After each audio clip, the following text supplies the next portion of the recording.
Where we last left off, we went through Lightbringer's Rose Gallery, but things will be a little different from here on. Issue 13 is a very big change of pace. After the Lightbringer's Kamehameha of the city, the mayor is not happy about it and wants the Lightbringer gone. Enter the new villainess, called the Scarlet Baroness. Now throughout the story, there's a small subplot of the Lightbringer's girlfriend, and it turns out it all comes together as the new villain is actually her. So I'm not sure if you noticed, I don't talk about the art. I don't think I need to say it, but it's awful. It is very clear that drawing is not from Linkara. Despite being well to his 20s, the Lightbringer has some terrible quality for a good 2 to 3 years. So it's fairly appropriate he hires someone else to draw for him instead, while he just works on the story. And all things considered, it's a huge improvement. The comic looks fairly decent, and way more presentable. Are there flaws? Perhaps. The art itself is way better than, well, this. If the original Lightbringer was an F, then this new Lightbringer would be a B, with Sonichu getting an I. Wait, what? FBI, open up! The Baroness said that she and Lightbringer are a lot alike, something that many villains throughout the story keep trying to imply, but here it really gets to him. Although I do think it's more of an excuse to show how Granholm and Hannah look like in this new style, but I'm okay with it. The story tries to continue the Catwoman trope. Lightbringer tries to arrest her, only for her to escape. The issue ends with Hannah creating her own superhero suit, Osprey. The issue is short and mostly uncontroversial, but by this point, the memeable potential is gone. Issue 14 continues with the mayor subplot. With Hannah being a new hero, she caused some more controversy as many people believe she's a minor, despite being 18. But in order to prove that, she would have to reveal her identity, which can jeopardize the Lightbringer's identity as well. Despite cleaning up the city, the mayor isn't very convinced. Even brings up how the Smiling Man and Darkbringer are still around, along with the Baroness in the last issue. Damn, so even they know that Lightbringer kinda sucks. The story seems to be setting up a Keen Act arc, where Lightbringer refuses, going full Rorschach, although without the killing part. So I guess it really doesn't go full Rorschach, you know what I mean. But it seems like the Lightbringer's days are numbered. But not by the mayor, but by Doug Walker. The Lightbringer's main run is from 2006 to 2009. During that period, the AVGN was getting very popular on YouTube, getting plenty of imitators, like the Irate Gamer, RMake21, the Spoony1, the list goes on. Eventually, the Nostalgia Critic is very popular too, and unlike the Irate Gamer, has a staged feud with the AVGN, fairly early in his career. However, YouTube wasn't very good to the critic as you'd think. His videos kept getting taken down on YouTube, which led to a pretty weird arc where he made an account for every video. So Doug said screw it and made his own site called That Guy With The Glasses, which later to be known as Channel Awesome, where he collaborated with many other content creators, the most prominent being Linkara, fitting the comic book niche for the site, and became the man we know now. Spoony was already very popular back in the early days, and he joined the site as well, alongside many other popular content creators on the site, like Brad the Cinema Snob, Angry Joe, and Lindsay Ellis as a Nostalgia Chick. At this point, what's even the reason for continuing Lightbringer? Because Linkara was already doing bigger and better things. And he even had a popular meme during this time as well. However, there is one last issue put out for the Lightbringer, but unlike the other issues, it took around 3 years to make. Doing his own reviews with her own skits and continuity, some with other content creators like Spoony1, and making really weird movies, quote unquote, although they technically count just due to the scope. Issue 15 continues with the Lightbringer and Osprey being wanted from the mayor. Crane is not allowed to help the Lightbringer. He risks his career for even trying. In this new saga, the Slavers are still mentioned, although mostly stuff from the past. And the Slavers are also part of the story of a new villain haunting the Boulevard Theater, Erin Kala, who I believe is known as White Death. Kala's backstory was that she was an actress who was sought after by a slaver named Player Big. He tried to court her to no avail, so he took over a sexual assault scene in the play as a way to kill her. Since this was a new play, people didn't know what to make of it, but her agent Kelly was killed instead. Player Big was arrested, But the story got really popular in the media, where they wanted to make movies and even a play based on the events, which really upset Kala. Eventually, the Slavers rose up as a major gang in the city, and the Boulevard Theater was torn down, only now being revived again. Anyways, Kala comes back as a supervillain, and she's breaking into the theater and killing people. Well, so much for a sympathetic backstory there. I guess guards are expendable. And her goal is to kill one of the actors in the play. And it seems that because of the way the media portrayed her friend's death, she lost her mind with her perception of reality warped. You see, this also has to do a little bit with Linkara's original idea. Kala's original backstory was a lot more questionable. The original idea was that she was raped on stage, with everyone thinking it was acting. But it was retooled once Linkara became more feminist, and other people he told it to criticized the story. She was also meant to appear as early as 2007, so I guess one can say it's fitting for this to be the last issue.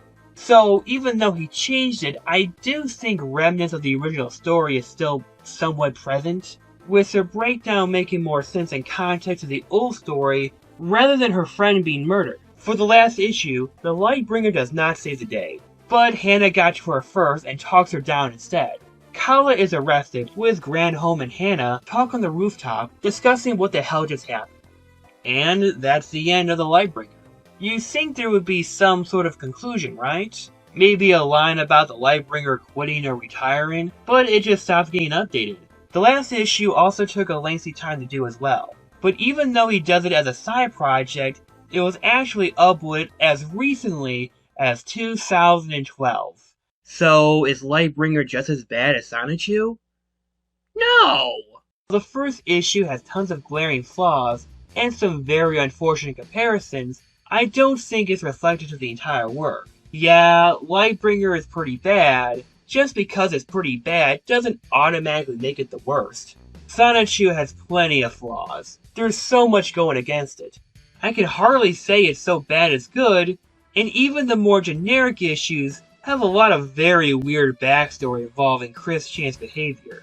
Lightbringer, as sloppy as it is fairly simple and understandable. You can say some nice things about it, that there might be a potential for a better story. I can't think of anything nice to say about Sonichu. The most common praise I hear is Chris Chan giving the Kiata combo some variety. Another reason why Lightbringer brings in so many comparisons is due to the main character being a Gary Stu. I wish he was a Gary Stu, then he would be more competent. While the Lightbringer's powers are fairly decent, he very rarely wins. Most of the people he goes against are people without superpowers.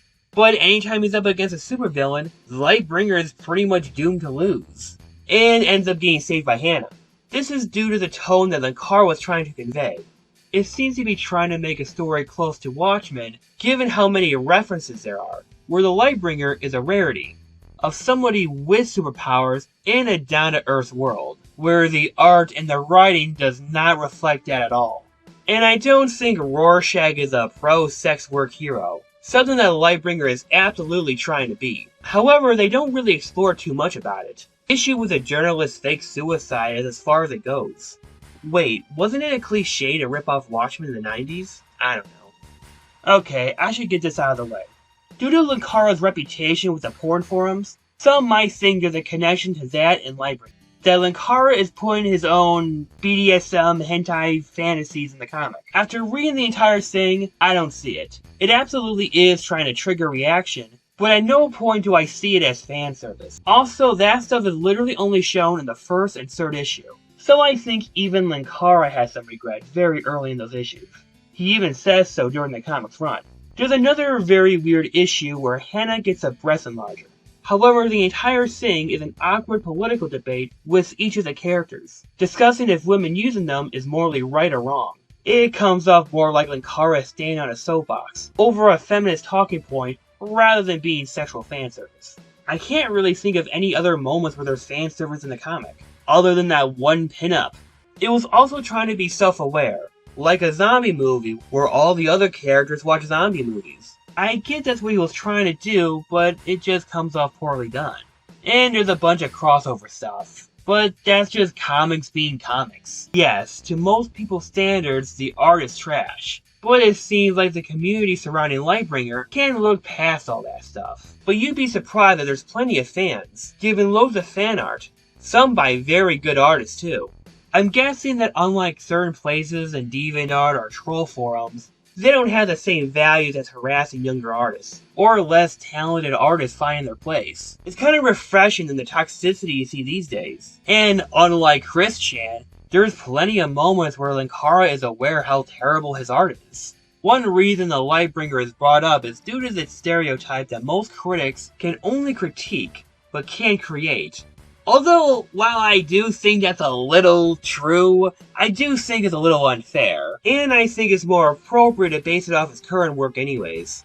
Like the movies. Though they're fairly silly and have their own issues. So, does that mean he should never critique anything ever again?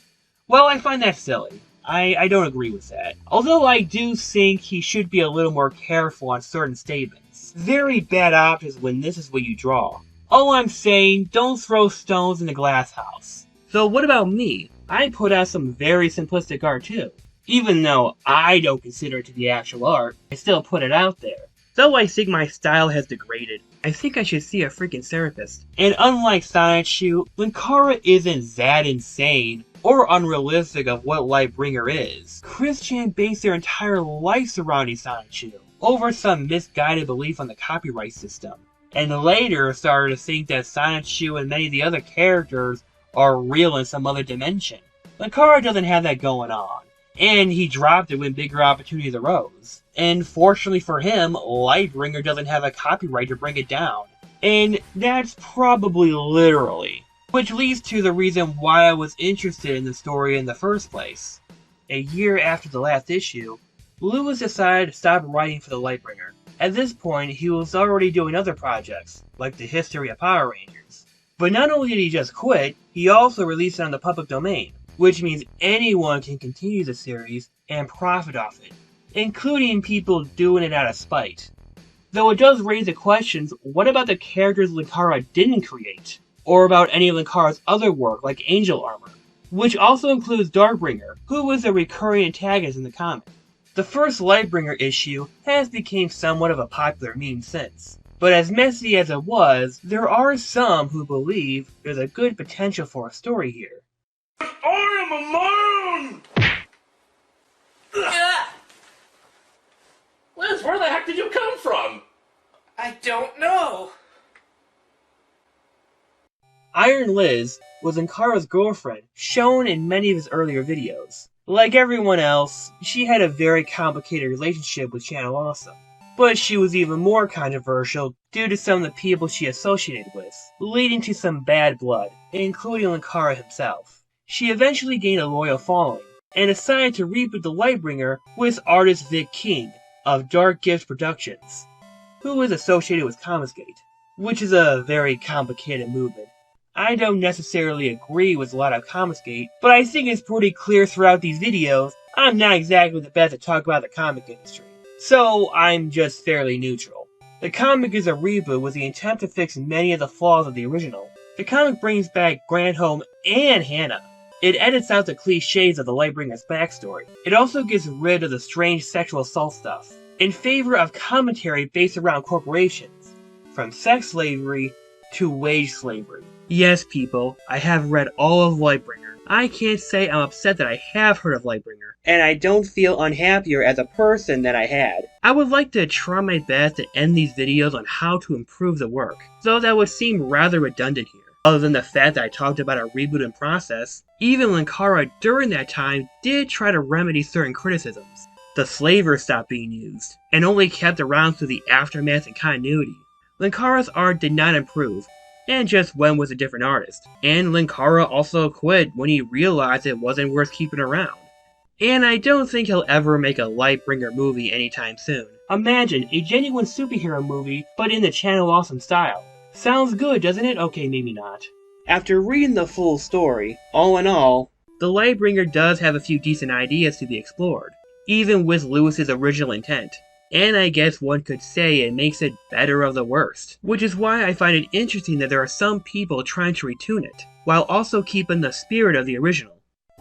But despite its roots, I believe in Lightbringer, and I believe there's an excellent story in the making with the original content. This project is by no means a remake or a remaster of the old story, though.